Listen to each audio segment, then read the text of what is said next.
दोस्तों हम फिर से लेकर आ चुके हैं आप लोगों के लिए इस वक्त की सभी ताज़ा और बड़ी खबरें। एक एक कर आपको सारी खबरों की जानकारी देंगे आज देश दुनिया में क्या कुछ हो रहा है। दरअसल दोस्तों सबसे पहली जो बिग ब्रेकिंग न्यूज़ आ रही है, जी हाँ, बंगाल में अमित शाह की रैली फ्लॉप, बना दिया हेलीकॉप्टर बिगड़ने का बहाना। जी हाँ दोस्तों, 200 सीट जीतने का दावा करने वाले अमित शाह की रैली में 200 भी भीड़ नहीं दिखाई दी। इसके बारे में आपको विस्तार से बताएंगे। वहीं पर दोस्तों अगली बिग ब्रेकिंग में हम आपको बताएंगे ममता बनर्जी का मोदी सरकार और अमित शाह पर बड़ा हमला। बोले फिलहाल चाइना यहां नहीं आए ना। जी हाँ, घुसपैठिए बता दिया है मोदी और शाह को। इसके बारे में आपको विस्तार से बताएंगे।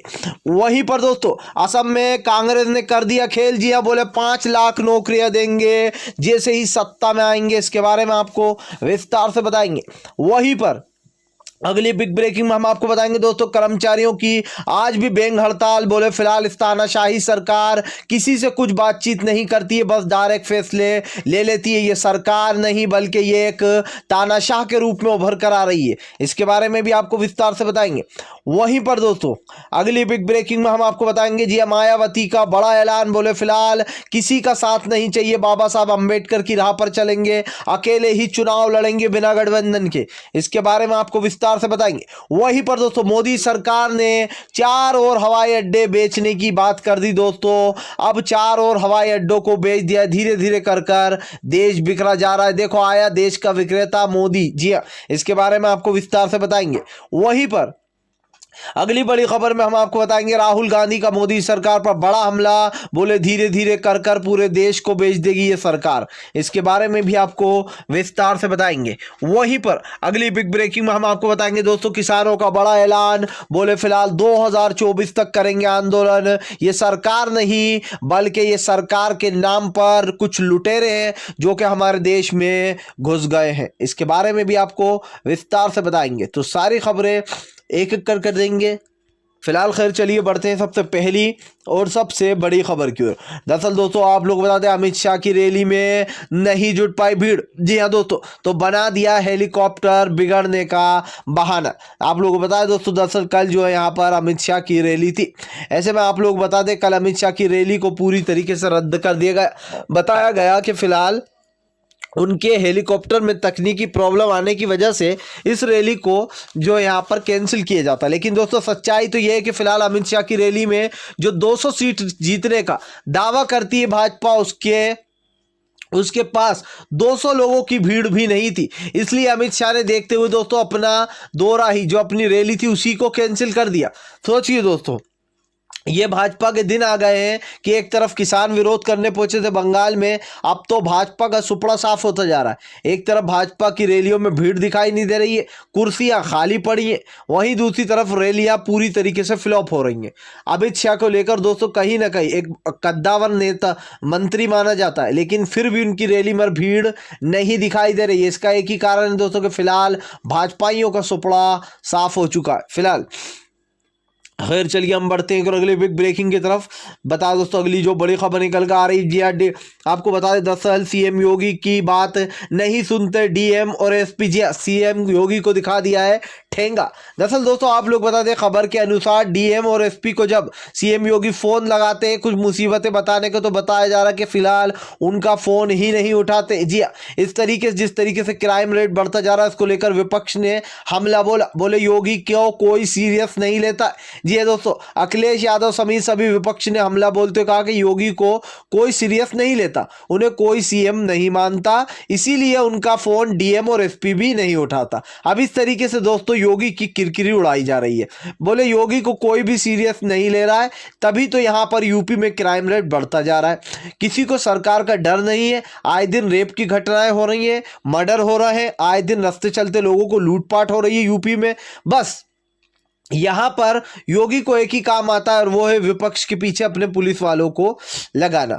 इस तरीके से दोस्तों अब योगी की किरकिरी हो रही। और दोस्तों आपको भी हंसी आएगी, यूपी में इतनी नॉर्मल तरीके से चोरियां हो रही कि आप देखकर हंसोगे। एक गाड़ी में एक सब्जी वाले के पास एक फैमिली गई सब्जी लेने, माँ बेटी गाड़ी में बैठी रही, पति सब्जी लेने ठेले पे नीचे उतरा, इतने में दो बंदे पीछे से आए और गाड़ी लेकर चल दिए और आगे चलकर उन्होंने बीबी और बच्ची को फेंक दिया नीचे। ये तो हालत हो गई दोस्तों कि आराम से आ रहे लोग, गाड़ियां चुरा रहे, लोगों के डाके डाल रहे, और ये यूपी की सच्चाई है फिलहाल। खैर चलिए हम बढ़ते हैं और अगली बिग ब्रेकिंग की तरफ। बता दोस्तों अगली जो बड़ी खबर निकल कर आ रही है, राहुल गांधी का मोदी सरकार पर बड़ा हमला, बोले आया देखो देश विक्रेता। जी हाँ, दरअसल दोस्तों आप लोग बता दें, अब 5 जो एयरपोर्ट की बात चल रही थी, जो 4 एयरपोर्टों के निजीकरण की, अब उसको बताया जा रहा है कि अब इन 4 जो एयरपोर्टों की हिस्सेदारी थी, अब वो भी मोदी सरकार बेचने जा रही है।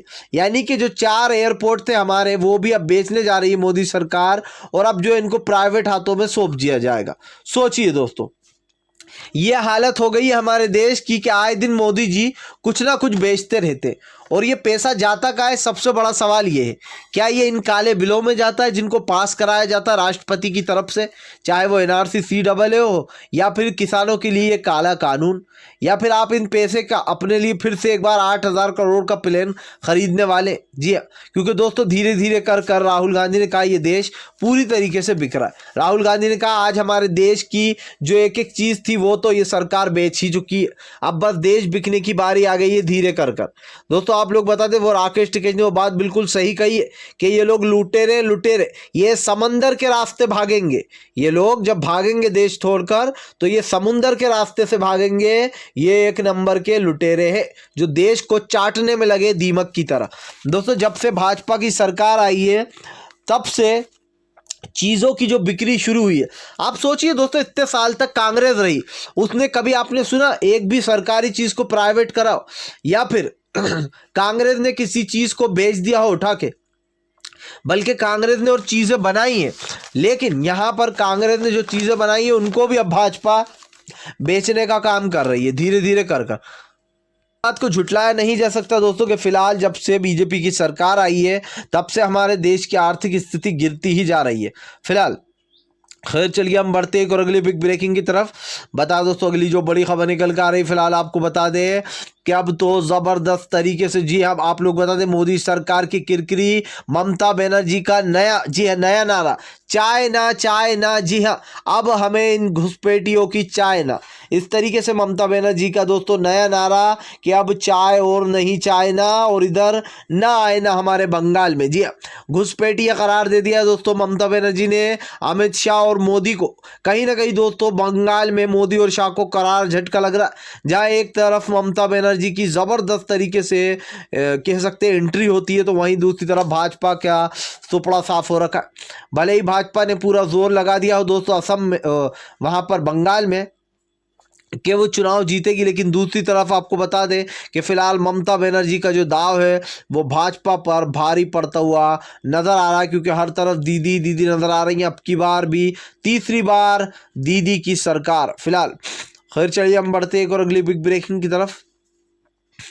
बता दोस्तों अगली जो बड़ी खबर निकल कर आ रही है, असम में कर दिया कांग्रेस ने खेल, भाजपा का सुपड़ा होगा साफ।